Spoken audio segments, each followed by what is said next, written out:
All right. Hi, everybody. David Fogel back with you, CEO of the Symphonina Foundation, and back with another Symphonina Foundation podcast. And I'm here today with Maestro David Bernard of the Park Avenue Chamber Symphony in New York. David, how are Hello. you? How you doing today? I'm great. I'm great. It's always a pleasure to speak with you and your audience. Thank you. Well, we had a very good interview that got actually it was before we even started the podcast series, talking about all the things that you've done with the Park Avenue Chamber Symphony and other work that you've done in your career, and talking in depth about Beethoven and Mahler and other things that I remember. And I'll put a link in the chat kind of thing for YouTube for people to go and refer to that to get more information. But I do want to go straight to Mahler 9 because you've released an outstanding album this year that I want to call everybody's attention to, Mahler 9.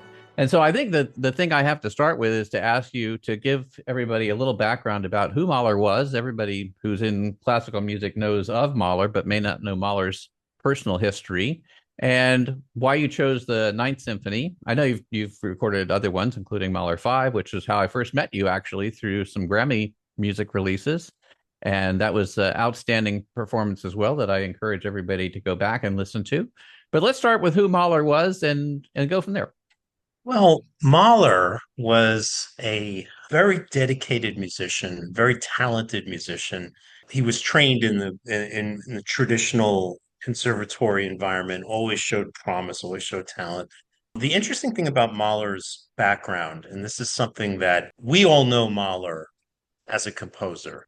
And we know him as a composer because of mainly because of his symphonies. His symphonies are substantial works, they're very personal works, they're works that have a sound world and a vision and a mindset all their own.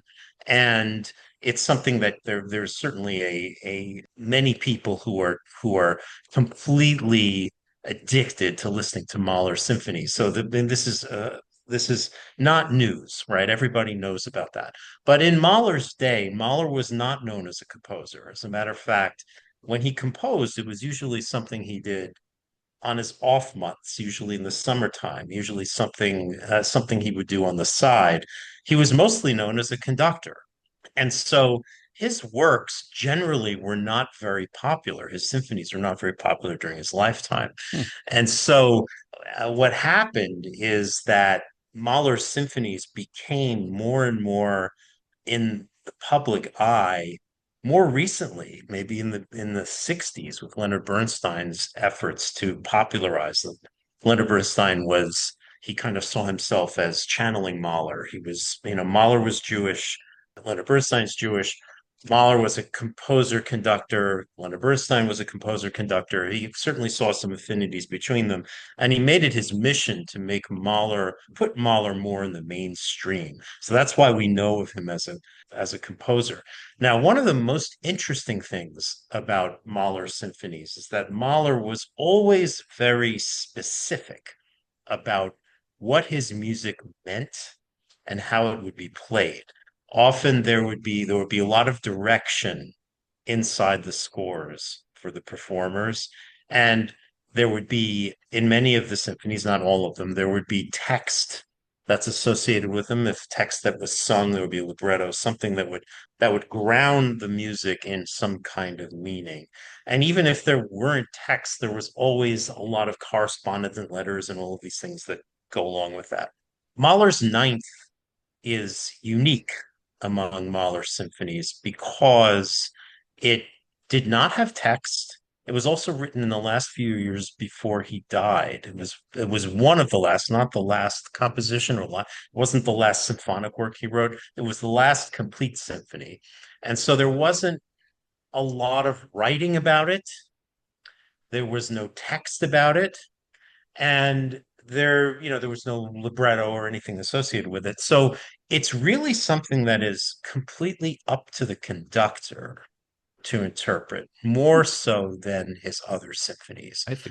So I just gave you kind of a very fast view of Mahler all the way through the end of his life. How about that? Well, So I mean, and it leads me to the very interesting question, which is, as a conductor, when you have what you see as more freedom to interpret something, how do Mhm. you personally go about figuring out how to do that interpretation?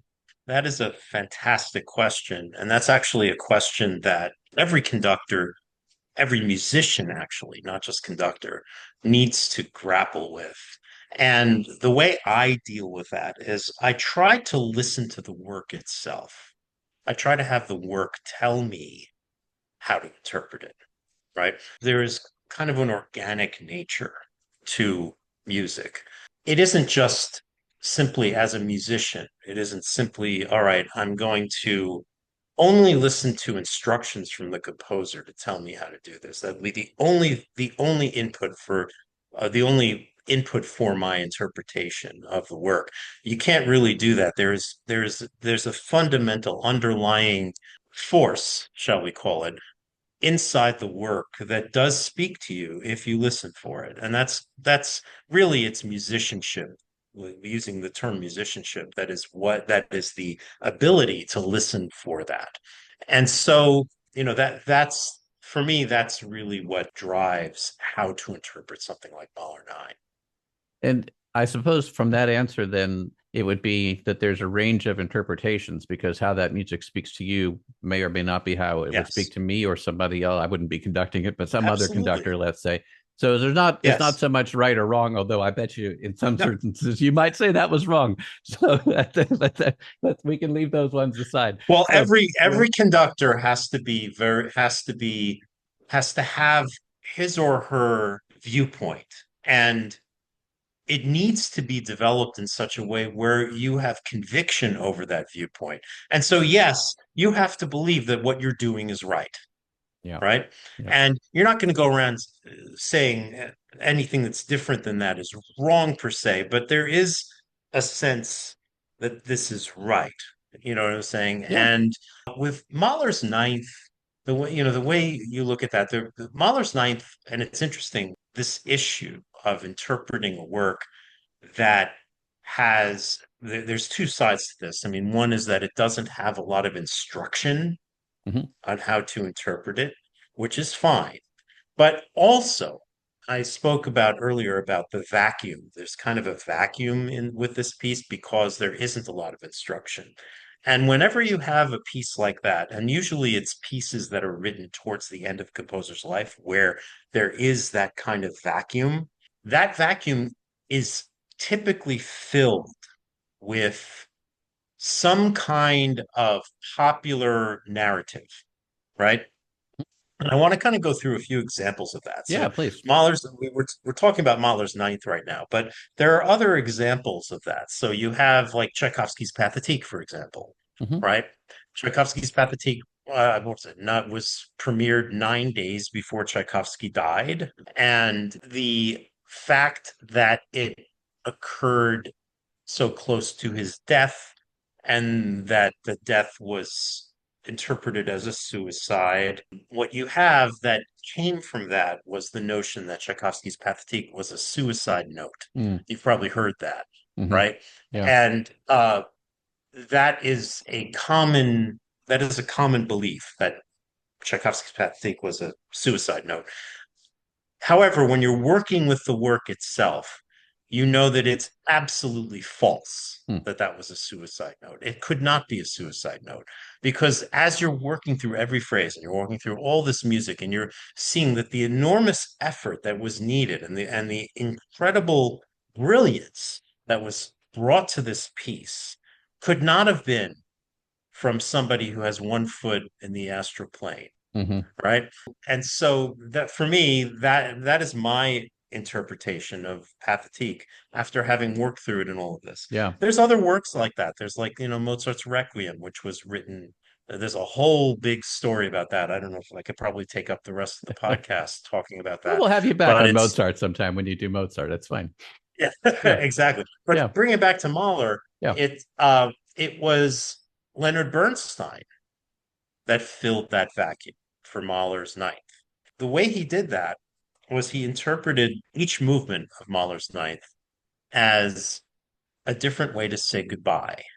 It was all about death and saying goodbye to this world, according to Leonard Bernstein. And it was that interpretation that filled the vacuum. Does that make sense? Yeah, And so absolutely. and you've probably seen like there are videos of Leonard Bernstein's conversations about this. We can talk about that. But as I've worked through Mahler's Ninth, as I've worked through each movement, what occurred to me was that this was absolutely not true. The interesting thing about it, and I can go through each movement and kind of talk a little bit about each movement Yeah, of that'd be Mahler's fine. Ninth Yeah. and talk about what I've extracted from my work with this piece. So the first movement begins with music that is somewhat familiar if you've listened to a lot of Mahler. And what makes it familiar is that it really does address looking back on his childhood. There's a lot of Mahler music that looks at his childhood. If you look at say, the exposition from How was his childhood, Dave? he had a tortured That's what I thought. Yeah. childhood. Yeah, and but the interesting thing when you're looking at your childhood, you can look at it and pull out different aspects of it.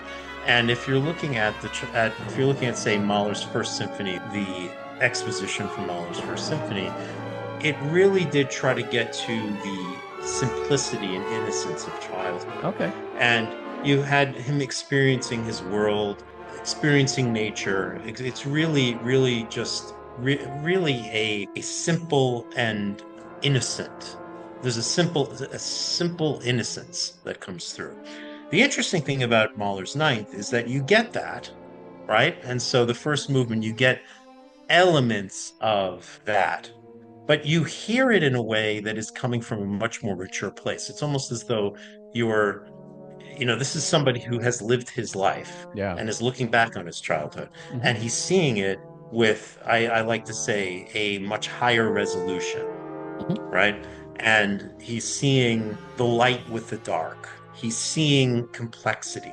He's not just seeing idealized simplicity or innocence. He's seeing there's certainly the feeling of innocence, but there is a duality there with light and dark. And so you're hearing this throughout, Okay. right? And so as I was thinking about this, I was thinking, well, okay, there's the familiar, but there is also taking it to the next level. And with each movement, I'm going to go through each one, but Mhm. with this is a theme. These are archetypes. Each movement is an archetype of music that he has addressed in the past, but he's taking that to the next level. So Let me let the me let second me ask movement, you a question before I forget. Before you go to the sure, second movement, I just want to say, yeah.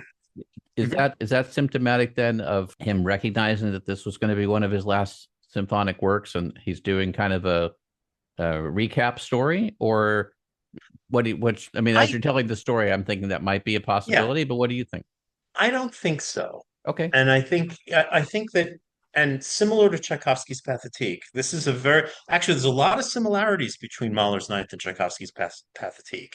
I see them both as retrospectives, both as showcases Okay, but they could have just of started anew then after that, and then given us correct. the This is tenth like, okay, symphony or whatever. Yeah.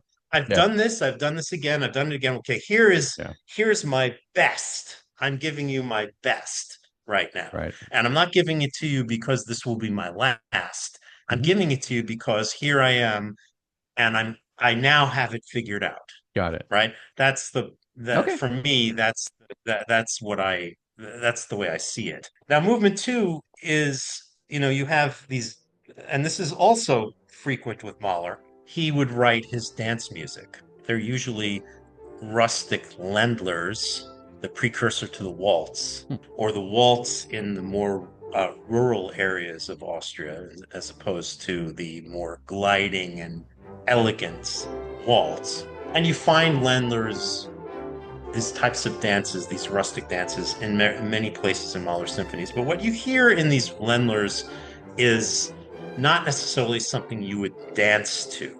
What you hear is Mahler sharing the personality and personas of his rustic life. And so it's almost as though you're meeting the people and you're understanding them. And it's interesting, they're often awkward dances. They're things that they say more about the dancer than they are trying to get you to dance to something. Okay. And you hear stomping and you hear they're very angular and they're a little bit, they're awkward. Hmm. But the interesting thing in Mahler's Ninth is that these dances are interlaced with such warm and empathetic music. So you might have a very rustic Ländler, and then it'll be a more like legato and gentle music, almost trying to really get under the sweetness and warmth of the people. And so you hear that. And so this is less about us dancing. It's more about Mahler bringing us into his world, right? And that's a theme. So Okay. Yeah. that's the second movement. Any questions about that? I mean, No, it's I like think it it's a sounds. I yeah, guess my only question would be yeah. what was his life experience with the people that he was uh, writing these dance music to describe? Did he have any personal interaction with them, or how does his life Well, connect yeah, I with mean, that? this would be his family. These would be people in the Perfect. community. That kind of thing. Okay. And you can even get the sense that you're not just dancing to this music. You're feeling the smells of the food that is made, and Nice. you're Nice. feeling the smiles of as I said, it's warm, it's personal, that Yeah. kind of thing. So it's more about the people, Good. That right? that That's the connects way that I for me. see. That's great. Okay. All right. Yeah, So movement three yeah. then. Movement three is very interesting. Movement three it's called a rondo burlesque, right?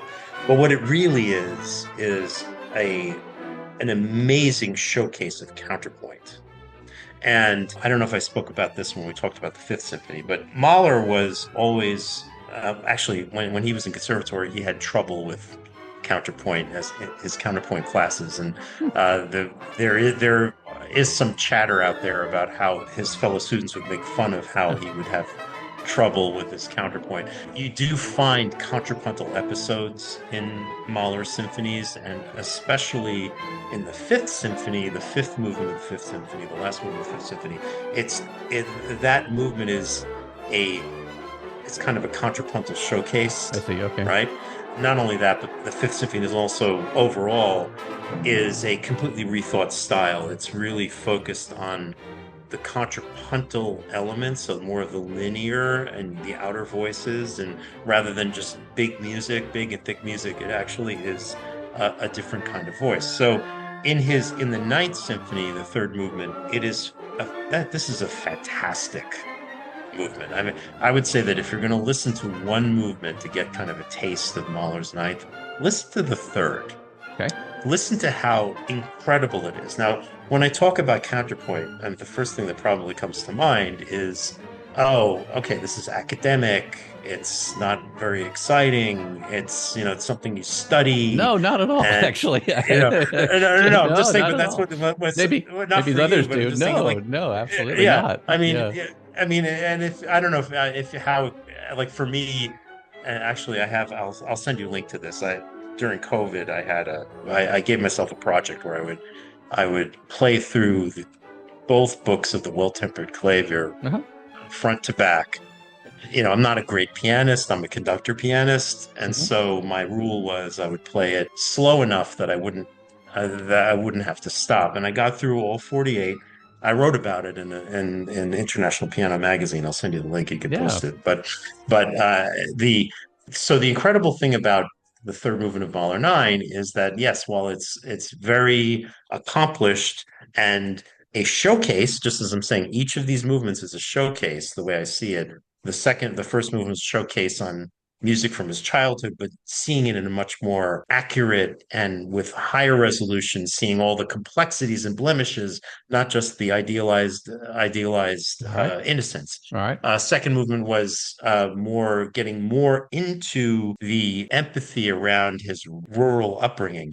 Third movement, this is counterpoint that is not just incredibly accomplished, it's also fantastically entertaining. That's where the burlesque comes in Uh-huh. because you hear it's shocking and it's dramatic, and at the same time it's incredibly impressive from a counterpoint standpoint. So the way I see this is that this is Mahler uh taking what he began in the Fifth Symphony as his introspection into J.S. Bach, and taking it to the next level. Again, taking each thing to the next level. The interesting thing is that in this, and actually throughout the symphony, there are motives that build up to this fourth movement. And we're going to get into the fourth movement, but there are motives that kind of tie this together. In the middle of the third movement, you have a moment where all of the storm clouds part, and it's almost as though it's you're looking up at heaven. Hmm. It's an amazing, incredible experience there. Okay. Now, this takes us to the fourth movement. I keep drawing the parallels to Tchaikovsky's Pathetique. Now, you know that in Tchaikovsky's Pathetique, it ends with a slow movement, right? Right. Yep. As a matter of fact, this fast movement and this fast third movement, and Tchaikovsky, let me just kind of walk through that. I'm sorry, I'm digressing into Tchaikovsky, but I have to give you the parallels here. So the first movement of Tchaikovsky Pathetique is taking the music from Romeo and Juliet and showcasing this is the definitive statement on that archetype, Mm-hmm. right? There's a whole story about how Tchaikovsky was tortured when he wrote Romeo and Juliet by Balakirev. Balakirev was giving him all instructions, saying you have to write it this way, you have to write it with this structure, you have to do all this. Tchaikovsky would send him something. Balakirev would completely just basically, no, that's absolutely awful. You did this wrong, that wrong, that wrong. And he did this for 10 years. It took him 10 years to write Romeo and Juliet, a 23-minute piece. Goodness. It took him 10 years to write it through 3 versions. For Pathetique, the first movement of Pathetique, he wrote it in 3 days. Yeah. Okay. And Right. so this is Tchaikovsky just saying, okay, I'm no longer beholden to anyone. I'm going to write what I want to write. And here it is. And it was just like he was on fire when he wrote that. And the second movement is his dance music. His third movement are his symphonic finales. These are all taken to the nth degree. Mm-hmm. Mahler, you had the childhood, you had the Wendlers, you had the counterpoint. But the last movement is bringing it all together, making sense out of all of this. Tchaikovsky, making sense out of his music, made this really about it's ending his life. Yeah, he's at the end of his life, but maybe there's a little bit of regret that he was so beholden to others and didn't have this voice, and so that you can hear that in this finale, but it all puts it in perspective. That's the same thing with Mahler's fourth movement. Mahler is, it's almost as though, okay, here are these 3 great showcases. What does it mean? And what he did is he wrote probably the most extraordinary movement he's ever written in the fourth movement of Mahler 9. It's 25 minutes, just the last movement. Mm-hmm. What it does, he changes your sense of time and space when you listen to it. Essentially, what he does is he wants you to hear every nuance and every gesture, and the way if you listen to this, you will notice how your sense of time is adjusted. You're holding your breath for a lot of it. By the time you get to the end, you are in a whole altered state. And one of the interesting things about this, I just want to say, is when we recorded this, the way we do things is we have recording sessions and then we have a live performance. Right. And our live performances are in the inside out format for this. So we actually had, and I have a video, I'm going to send you a link to that, which you can that'd include. Be great. Please. And you have the audience experiencing this Mahler symphony with the orchestra sitting among the musicians. Yeah. And you get to the end, and you probably have seen pieces where the conductor kind of holds the silence for a period of time at the end of the piece. In this piece, it's essential to do that because of the way Mahler changes your sense of time. You have to figure out how to help the audience transition from this altered state back to reality. And you've got to do it in a way that gives them the time to do it. The wonderful thing, people ask me, like, what was your favorite moment from your experience with Mahler 9? I would say it was this live performance and how the audience exhaled with the musicians as it ended.